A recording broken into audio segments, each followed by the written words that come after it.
Alright guys, so here's the review of the Hruodland FO23. So this is an homage of the Rolex Explorer 2 1655. So this is the second watch I've checked out from Hruodland. The previous one I did a few years back now. I think it was 2, maybe even 3 years ago. And I've got it down here.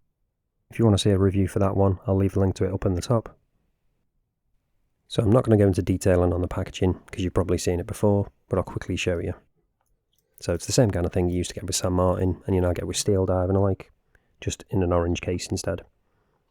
So pop that to one side and we'll get right down to the watch. And here it is. So as you can see, it stayed pretty faithful to the Rolex, unlike the C-Stern, which I've not actually checked out, but I think that's got a few little differences we'll touch on as we get into this. But let's go over the dimensions first. So we've got a diameter of 39mm, thickness of 11.9, lug width of 20, and then the all-important lug-to-lug is coming in at 47.8. In terms of weight, with all the links included, it's coming in at 140 grams. Size for my 7-inch wrist, it's coming in at 128. So some pretty nice dimensions there. And obviously with that lug-to-lug being below 50mm, that is ideal for my 7-inch wrist. And that is achieved by having female end links as opposed to male ones. So it's always good to see. So let's get a quick zoom in and show you this in a bit more detail. And the first thing that'll probably stand out is we've got that lovely signed crown with the anchor, and we've also got that top hat crystal as well. We've got polished sides to the case which do smudge and gather fingerprints a little bit, so give it a quick wipe just so you can see what it looks like a bit better. And then transition into the rest of the case, we've got a nice polished chamfer detail, and then it goes into the brushed section on top, and also the brushed braceleting, and polished detailing on the bottom of that bezel. In terms of the rest of the bracelet, we've got screw links, and again polished sides, so we'll gather fingerprints a little bit. In terms of the clasp, we've got a really nice clasp here with the Hruodland logo and the anchor again. I've got a couple of little scratches on this because I've been wearing it a bit, obviously for testing before I reviewed it, but other than that it's fine. And again, nice polished detail, plenty of micro adjusts so sizing won't be an issue, double pushers, milled clasp, and then we've got the traditional Rolex style sterile case back. So now let's take a closer look at the dial. So it's a fully printed dial, nothing applied, and the first thing that'll probably stand out is that we've got quite a bit of text on this dial. So up at the top we've got the Hruodland dual time zones date adventurer. It's too much text for my liking. I don't think you really need all that. I kind of get why they've done it, because it's kind of mimicking the Rolex. It's got a few lines of text as well, but personally I'd have just the brand in there. With the text on the bottom we've got a high specification watch, a little bit weird, 200 meters, 660 feet. Again, I'd just keep the water resistance rating, get rid of the other bit. So if we turn it on the side slightly, you can see a nice bit of distortion around the edge from that top hat style crystal. You can also see it is a fully printed dial, but it is nicely done. No issues with the printing at all. We've got that nice big triangle at the 12, larger indices at the 6 and the 9, and obviously the date window at the 3 o'clock with that cyclops, which is well aligned and magnifies nicely as well. In terms of the hands, nice proportions on all of them. And we've got that nice large GMT hand as well. And then we've got that 24-hour fixed bezel. Again, that little polished detail around the edge of that.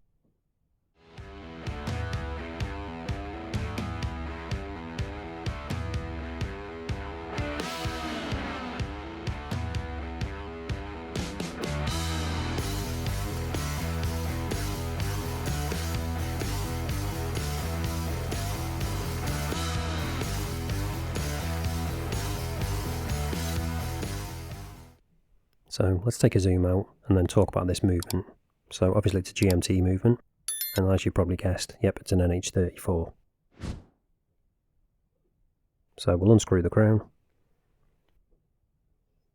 pop that out once, then you can change the date, pop it out again, second hand stops, you go hacking, and then obviously you can just change the time.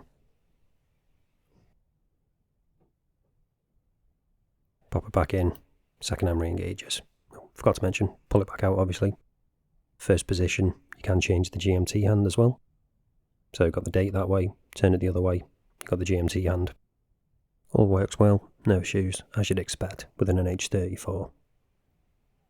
So just screw it back down. Oh, this is one thing I did briefly allude to earlier. So as far as I know, the C-Stern doesn't have crown guards, whereas this one obviously does.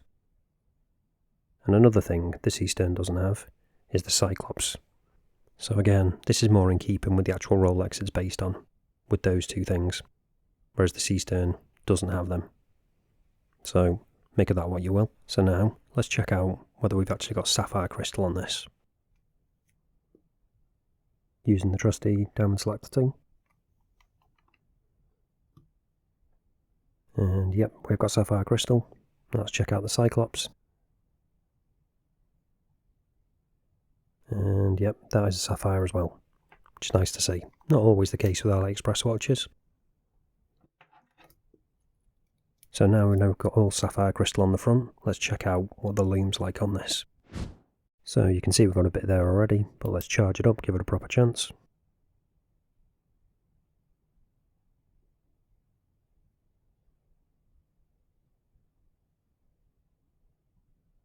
And there we go.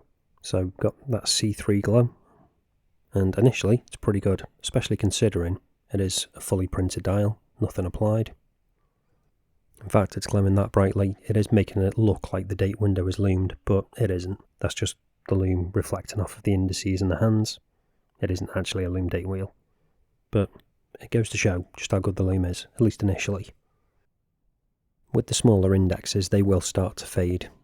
Obviously, there just isn't enough surface area to be able to get that much lume on them. With the larger ones at the 12, 6 and 9, they obviously last a bit longer. In terms of the hands, you've got plenty of lume on that really large GMT hand. And we've even got a bit of lume on that lollipop on the second hand as well. In terms of the actual hour and minute hands, I personally would have preferred a little bit more lume. But because of the size of hands they've gone for, there isn't a lot of space really. So they don't stand out as well as I'd hoped. But in terms of the actual longevity, they're not too bad. Is it the best lume I've seen on a watch? No, not by any means, but it's far from the worst as well. For a fully printed dial, I'd say the lume is pretty good. It's going to last you a decent amount of time. As I say, certain bits will fade before others, but on the whole, it's pretty good. So all that's left to do now is show you what it's like on wrist, and then we'll wrap this up. And here's what it looks like on my 7-inch wrist. So it does wear nicely. And as I said, because we've got that below 50mm lug to lug, despite it being a fairly flat case, it does still wear well on my 7-inch wrist.